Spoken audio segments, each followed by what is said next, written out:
Cosmetic and appearance changes happen regularly throughout the design process. Understanding and updating these changes should happen regardless of when or how you open your files.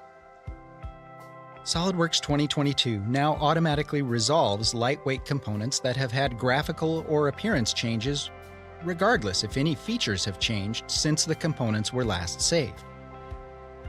This ensures that your components will always appear correctly. SOLIDWORKS introduced a unique and simplified way to incorporate complex textures within your designs in a previous release. By leveraging unique appearances on faces, bodies, or components, textures can be created on those surfaces to generate complex geometry quickly.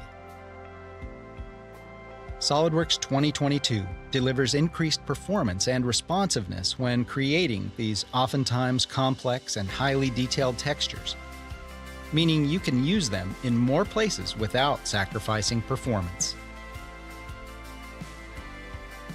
Another graphical change in SOLIDWORKS 2022 is the introduction of texture-based cosmetic threads. These new cosmetic threads, beyond looking great, make it much clearer to understand which components have threads on them. These threads will be used for any type of feature that includes cosmetic threads as well, from manually created threads to the new stud feature, and of course, the hole wizard. Finally, performance is always critical to saving you time. SOLIDWORKS 2022 has increased the frame rate when rotating parts and assemblies with silhouette edges by over 10%, saving you time with every single zoom, pan, and rotate.